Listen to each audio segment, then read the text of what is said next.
Hey, what's up, fellas? I believe it's the 23rd. It's Sunday morning.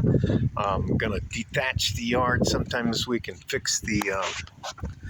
It's just a fucking beautiful, beautiful light clouds sky here. The trees are all blooming. It's not bad at all.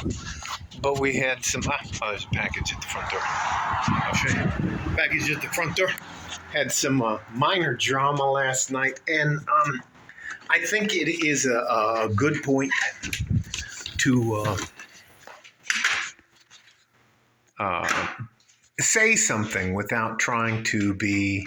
This isn't a teaching moment. This isn't, oh, hey, look, how smart am I? What the fuck is this? Oh, shit. I don't think this is mine. It says it's from the Veterans Administration, so I'll open that with caution. I gotta show you something because I have actual what we call objective, tangible proof. Well, before I go outside, I want to tell you something about the people who live in my neighborhood. The people who live directly across the street from me, that's probably the best, hard-working family in my life. The people that live over there, that's a Leo family. There's a detective sergeant over there. Anyway, it doesn't matter. The guy lives over here. Anyway, it doesn't fucking matter. I'm just thinking. There's a lot of people in my neighborhood.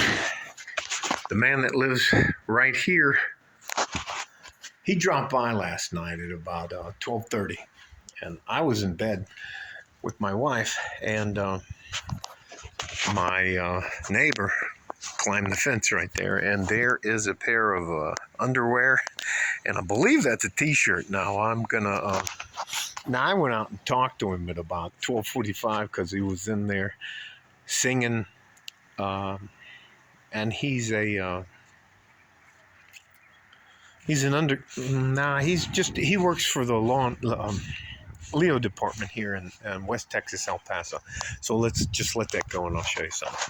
My neighbor right there is very successful, owns a business, a couple of businesses. There's the Franklin Mountains. You can tell, and I'm going to try not to sneeze, but you can see the dust on the mountains. The trees are all blooming. Everything looks fantastic. I've never seen the sunflower seed died. The sunflower plant died, but the cilantro is like out of fucking control. So anyways, it's about 12:45 when I realize there's somebody in my backyard. So the master bedroom's there, and I go to the sliding glass door there, flick the light on, and I'll just use his name, my neighbor, and he's in the middle of the pool. He's got a drink in his hand and a wet sandwich in his other hand, and he is singing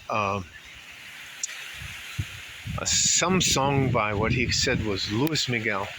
So I go from my bedroom there around here to the back door, and I open the door up, and I'm not mad at him at all because he has to deal with a lot of it. Here, I'll show you. Here's the trees blooming. The Japanese maple tree has actual cherries in it. I'll show you tomorrow. It's not bad, but the guy, that guy has to deal with some of the most horrible things that happen in our societies: pedophilia, physical abuse, emotional abuse, murder, chaos, all that kind of stuff. So he's one of those guys. Anyways, I'll just try not to make this too fun. And I was an EOD sergeant. Now, I'm not trying to equate that to the civilian people that have to deal with crazy psychopaths, because I could call for artillery support, CAS, which is called combat air support, and the rest of that. And these guys can just call for more police officers. So anyways, he's out there. And I sit down on the edge of the pool, and I'm like, hey, man, what's going on? I'm not going to tell you his name, say any of that stuff, but he left his underwear. So he's naked in my pool in the backyard. and he has a drink, but it looks like a Slurpee cup. I don't know if you know what it is. It's like one of those cups. It's real big, stuff like that. And he's just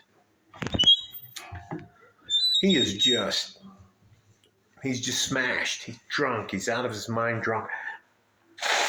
And let me tell you something. I don't call the cops. I don't have cops on speed dial. I don't. Anyways. I limit my exposure to the police department and Leos in general at all, but this guy is a very good man. And about 4 or 5 times a year, he climbs over my fence and gets into the pool. I didn't humiliate him. I just sat out there with him, and he was like, hey, you know what? After a while, he's drinking, he's talking to me. He's not making any sense, but you know what? I'm not going to go out there and do anything crazy to my neighbors, but it was. And then I'll tell you this, and then he started crying. He said he has 4.5 years to retirement. To get to 30, I think it's 31 or 32 years in retirement. And he is he's kind of up there in the detective part of it. He's a lieutenant. So he's not a captain. He's not a super major supervisor or anything, but evidently he's a pretty good detective. And he starts telling me about all this crazy shit about stash houses and children being sexually trafficked. Trafficked? No, that's not the right way. They're trafficking. There you go. Children and young women and stuff like that, and boys and all that kind of stuff on the border. And he said the latest numbers came out, and he said it's possibly that in the last 2.5 to 3 years, 6 million people have crossed over on the Texas border, with a lot of them, Texas, Arizona, New Mexico, and Arizona. That's how it goes. Texas, New Mexico, Arizona border. And he says he doesn't know if he can make it anymore because of the terrible, horrific things he's saying. And I didn't say anything. And you know what? I asked him what he was drinking, and I don't know if you guys know a lot about there's a couple of drinks they have here in the South. It's called michelada, and the other one's called red beer. So he was having what is like any type of beer, and you put lime in on top of it, a little salt on top of it, and they have a hot sauce here that they call Valentina. There's some other stuff in it for a red beer, because they put olive juice in there. It doesn't matter, but they're very good. And he ended up coming over and sitting on the bottom step, and the water was up there. And he was so upset. He says, you know what, they're trying as hard as they can to help as many people as they can. And he said he's fucking sick and tired of going into a stash house where they've done just horrific things to women and children and young men, boys, teenagers and boys and stuff like that. It's just, and he just, and all you have to do, I could have been a dick to him. I'm not going to be a dick to my neighbors because I have to fucking live here. And I don't want my house to mysteriously catch on fire. So all that to say this, there are a lot of things in your life that you can give people a break with. And I'll probably title this, Why You Should Give the People Around You a Break. Now, I'm not talking about somebody that does something very personal to you. So I'll let that part doesn't matter. But I will say this. There are people around us that have EMTs, people that work in the emergency rooms, first responders. I guess I should have just said first responders all across the board. I mean, They deal with stuff and they can't call for fun. Anyway, so I'll just leave it alone. Let me just stop and make my point. I hope some of you appreciate how decent some of our lives are. And down here on the border between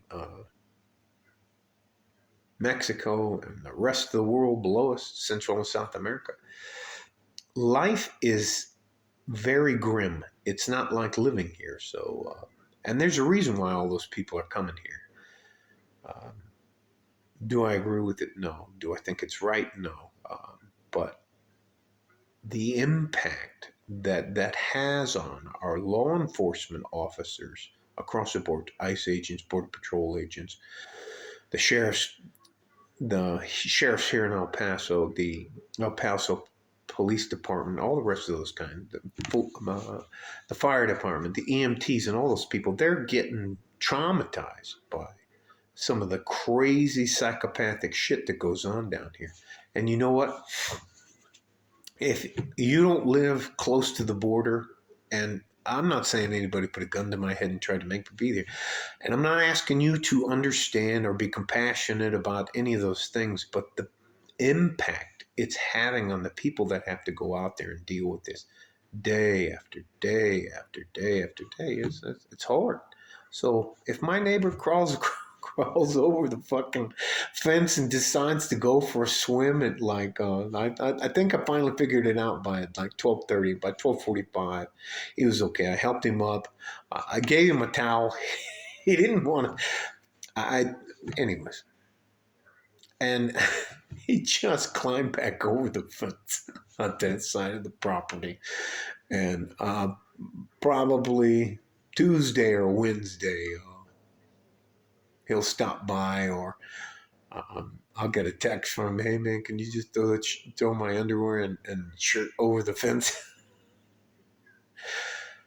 I ask you this. For those of you who are not involved in being a first responder or being on the front lines, I'd ask you to give some of those people. I don't believe in fuck the police and let it all burn and all that kind of stuff. So this video is way too long for a Sunday. My sinuses. Anyway, don't matter about me. But you have the opportunity to just be absolutely fucking ruthless with the people around you, your neighbors, and we call them vecinos. Aquí that doesn't matter how much spot. I just feel in my nose, I feel like I have like a grapefruit in back of my eyes and in my nasal passage. So I'm a fucking great American mouth breather now. I'm like, so anyways, all that to say this.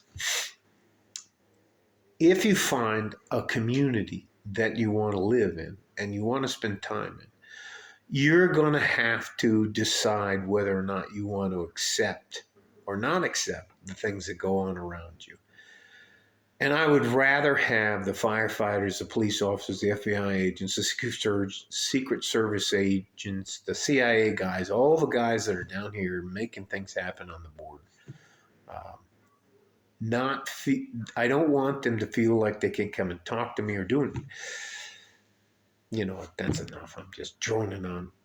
And I have to really go blow my nose. So stay safe and healthy. Take care of each other if you can. And if you can't, take care of yourself. Give yourself a fucking break. Give the people around you a fucking break. Let yourself be able to make a mistake and let the people in your community, not outside your community, let them make a mistake. It's fucking hilarious. I can't tell you. Probably tomorrow, about midday, I'll throw his underwear and t-shirt over the fence. Come on, man. And I mean, I could roll out there like, hey, what are you doing? Oh. But you know, fuck it. And he was singing, and he had a drink, and he had a sandwich. He had a Subway sandwich. And I don't know if you know much about the Subway sandwich, but it's like a bread like this. And then they wrap, I think it's wax paper around it with the logo on it. And it was soggy as shit. And he was taking, doesn't matter. Like a fart in a G-string. Like a fart in a G-string. From West Texas, El Paso. I'm out of here. Bye-bye.